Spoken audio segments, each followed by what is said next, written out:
NT Ramarao స్థాపించిన ఈ party ఆ రోజున కృష్ణదేవరాయలు తెలుగు నామోక్తిమాలలో రాసిన ఫేమస్ అవ్వాల. టంగుటూ సూర్యకుమార్ అనేవాడు పాడిన పాట మా తెలుగు తల్లికి మల్లెపూదండ అనేది దేనబంధు అనే సినిమా కోసం 1942లో శంకరాపాడి సుందరాచార్య గారు రాశారు. అది కూడా విశ్వవ్యాప్తం అవల.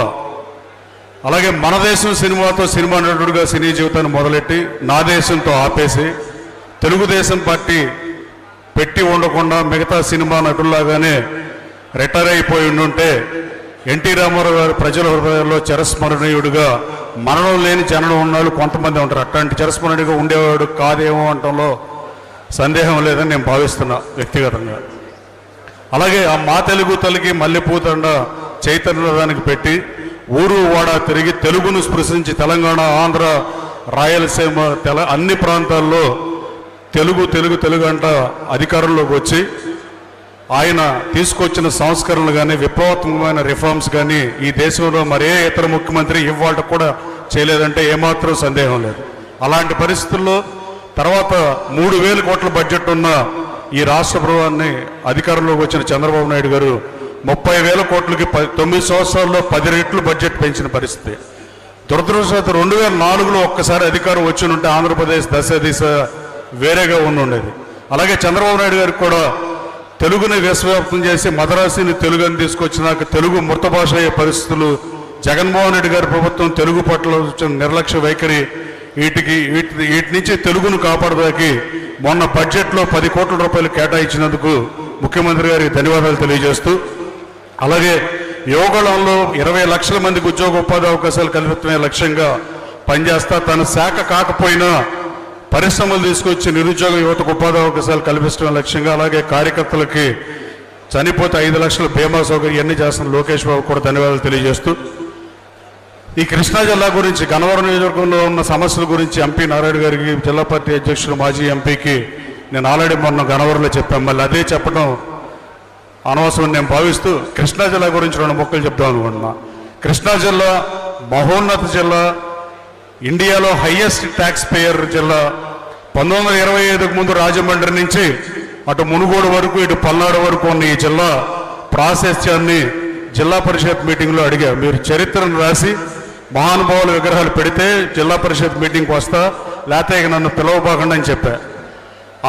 అలాంటి జిల్లా డెల్టా ఫామ్ అయ్యి అసలు ఆర్థర్ కాటన్కి ఏం ప్రాంతీయ విభేదాలు లేవు.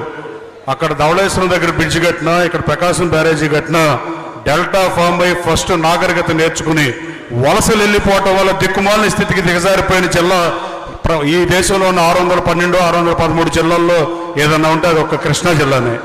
అలాగే స్వాతంత్రానికి ముందే మట్నూరు కృష్ణారావు ఆంధ్రపత్రిక పెట్టిన, అలాగే కవి సామ్రాట్ విశ్వనాథ్ సత్యనారాయణ సాహిత్యంలో ఉన్న, కానీ ప్రజల కోసం పరోపకారం ఏదో శరీరంలో బతికిన మహానుభావులు ఉన్న జిల్లా ఇది. ఆ రోజున గుండుగొల్లలో పుట్టిన భోగరాజు పట్టాభి సీతారామయ్య గారు 1915లో కేడీసీసీ బ్యాంక్ పెట్టినా, 1923లో ఆంధ్ర బ్యాంక్ పెట్టినా, ఆ రోజున సొంత డబ్బులు 50,000 పెట్టి బ్యాంక్ పెట్టినా, చల్లపల్లి రాజా దగ్గర 1,25,000 తెచ్చి ఆంధ్ర బ్యాంక్ పెట్టినా ఇవాళ ఆంధ్ర బ్యాంక్ పేరు కూడా లేని పరిస్థితి. ఏఐసిసి అధ్యక్షుడు కూడా స్వాతంత్రం వచ్చిన టైంలో ఉంది బందరవాసి భోగరాజు పట్టాభి సీతారామయ్య. అయినా కూడా దేశంలో 2 మున్సిపాలిటీలు ఉన్నప్పుడు భీమునిపట్నం, మచిలీపట్నం, ఈ 2 పోర్చుగీస్ వాళ్ళు, ఫ్రెంచ్ వాళ్ళు, డచ్ వాళ్ళు, బ్రిటిష్ వాళ్ళు ఎంతమంది వచ్చినా ఈ 2 మున్సిపాలిటీల్లో కూడా 1,00,000 పైబడి జనాభా ఉన్న మచిలీపట్నం, 5,000 విజయవాడలో జనం ఉన్నప్పుడు అట్టు. కృష్ణా జిల్లా ఫేమస్ ఎందుకైందంటే ఆంధ్ర షుగర్స్ ఆయన స్థాపిస్తే ముడపూడి హరిచంద్రప్రసాద్ గారు, వెలగపూడి రామకృష్ణ గారు, ఉయ్యూరులో కేసీపీ, మాచర్లలో కేసీపీ సిమెంట్ ఇలా పెట్టి జమీందారులు, రాజులు కేసీపీ, చల్లపల్లి రాజా చల్లపల్లిలో షుగర్ ఫ్యాక్టరీ పెట్టి జిల్లా స్థాయిని, జిల్లాలో ఎంప్లాయ్మెంట్ని తీసుకొచ్చి జిల్లా వృద్ధి రేటును పెంచితే ఇవాళ జిల్లా అధపాతాలని దిగజారిపోయింది. దేశంలో హైయెస్ట్ ట్యాక్స్ కట్టిన ఈ జిల్లా ఇవాళ ఆఖరికి ఏ స్థానంలో ఉన్నావో కూడా తెలియని పరిస్థితిలో కృష్ణా జిల్లా ఉంది. దీనికి ఒకే ఒక మార్గం అన్ని నియోజకవర్గాల్లో పారిశ్రామికంగా అభివృద్ధి చెందితే తప్ప. తొలితరం పారిశ్రామికవేత్తలు అందరూ కోయంబత్తూరు, హైదరాబాద్ వెళ్ళిపోయారు.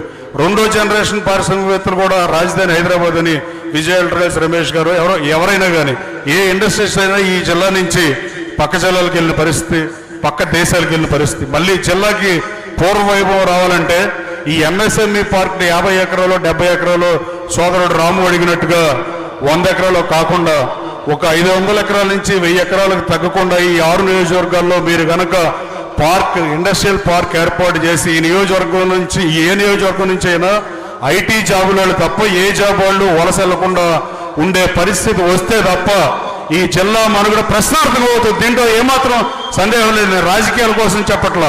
ఈ జిల్లా అభివృద్ధి చేయదలుచుకుంటే ఈ జిల్లా కమిటీ తీర్మానాల్లో ముఖ్యంగా మీరు పెట్టాల్సింది ఈ 6-7 నియోజకవర్గాల్లో పరిశ్రమల స్థాపనే ధ్యేయంగా. మా మల్లవల్లి పారిశ్రామిక కారిడార్లో 200 కంపెనీలు రాబోతున్నాయి. 300 వచ్చినా ఆశ్చర్యపోయిన పరిస్థితి. సుప్రీం సొల్యూషన్స్ నేను 300 కోట్లు ఇన్వెస్ట్ చేస్తానంటే నేను ల్యాండ్ ఇవ్వలేని పరిస్థితి. త్రిపుల్ గచ్చిబౌలితో నేను మాట్లాడుకుని గన్నవరంలో శాఖ పెట్టిద్దామంటే ఇంటర్నేషనల్ త్రిపుల్ ఐటీ, మామూలు త్రిపుల్ ఐటీ కాదు అది. దాన్ని తీసుకొద్దామంటే 30 ఎకరాల ల్యాండ్ నేను చూపించలేకపోయా. దానికి చాలా సిగ్గుపడుతున్నా. ఇలాంటి పరిస్థితుల్లో ఈ జిల్లా సర్వతోముఖాభివృద్ధికి పాటుపడదాం అనుకునే సహచర శాసనసభ్యులు కానీ, మంత్రి గారు కానీ ఎవరైనా చంద్రబాబు నాయుడు గారి దృష్టికి శాసనసభ్యులు అందరూ 7 కలిసి వెళ్ళి ఈ జిల్లాలో పరిశ్రమలు తీసుకురాపోతే ఎన్టీఆర్ పుట్టిన జిల్లా, దేశంలో హైయెస్ట్ ట్యాక్స్ పేయర్గా ఉన్న జిల్లా, రాష్ట్రానికి రాజకీయం నేర్పించిన జిల్లా అధపాతాలని దిగిపోతుందంటలో ఏమాత్రం సందేహం లేదు. ఎలా అయితే మచిలీపట్నం స్థాయిని దిగజారిపోయి దేశంలో 2 మున్సిపాలిటీలు ఉన్న మచిలీపట్నం వాడు ఏ స్థాయిలో ఉందో లెక్కలేని పరిస్థితి. అట్లాంటి పరిస్థితి ఈ జిల్లాకి పట్టకూడదని మనస్ఫూర్తిగా నమ్ముతూ ఈ జిల్లా వాళ్లే ఎన్ఆర్ఐలు ఎక్కువ మంది ఉన్న పరిస్థితి, ఈ జిల్లా వాళ్లే డాక్టర్లుగా 50 ఏళ్ల క్రితం వెళ్ళే పరిస్థితి. తర్వాత సర్కారు జిల్లాలు 4 అయితే గుంటూరు, కృష్ణా, ఈస్ట్, వెస్ట్గా 2025లో విడిపోతే ఇవాళ మొన్న మధ్య రాష్ట్రం విడిపోదా ఉన్నప్పుడు ఒక ఆయన రాయల్ తెలంగాణ కావాలన్నాడు, ఒక ఆయన రాయల్ తెలంగాణ కావాలన్నాడు, ఒక ఆయన ఉత్తరాంధ్ర కావాలన్నాడు, ఇంకొక ఆయన నెల్లూరు ఐగోడాటి కలపమని అడిగారు ఒంగోలు దాకా. దురదృష్టం ఏంటంటే ఎవరు అడగని 4 జిల్లాలు ఎవరంటే మనమే. కృష్ణా, గుంటూరు, ఈస్ట్, వెస్ట్ని కనీసం మీరు మాతో ఉండండిరా బాబు అని అడిగినాడు కూడా లేదు ఆ సమైక్యాంధ్ర ఉద్యమం టైంలో.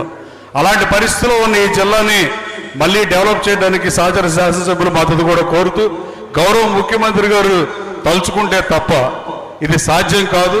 రాబోయే కాలంలో ఎట్టి పరిశ్రమ స్థాపన ధ్యేయంగా పనిచేయాలి, సిఆర్డీఏ పరిధిలోకి తేవాలని ఇంకా చాలా మాట్లాడచ్చు, కానీ మీ అందరికి ఆకలేస్తూ ఉంటుంది. చివరిగా last but not least, NT Rama Rao గారి అవార్డు తెలుగుదేశం అధికారంలో ఉన్నప్పుడు ఇచ్చిన పరిస్థితి. అదే ఎన్టీ రామారావు అవార్డు కాంగ్రెస్ ప్రభుత్వం 2004లో వచ్చిన తర్వాత ఇవ్వకపోతుంటే నేను 2007 మహానాడులో అమెరికా నుంచి వచ్చి మహానాడుకి వెళ్ళి నేను డొనేషన్ ఇచ్చా ఎన్టీఆర్ అవార్డుని పార్టీ అన్న ఇవ్వమని. అలాంటి మహానుభావుడికి పేరు మీద ఎన్టీఆర్ అవార్డుని కొనసాగించాల్సిందిగా తెలుగుదేశం ఎన్డీఏ ప్రభుత్వాన్ని కోరాల్సిందిగా కృష్ణా జిల్లా పార్టీని తీర్మానం చేసిందిగా కోరుతూ ఈ అవకాశం ఇచ్చిన పెద్దలు మాజీ పార్లమెంట్ సభ్యులు నారాయణ గారికి ధన్యవాదాలు తెలియజేస్తున్నాం. Thank you. జై హింద్.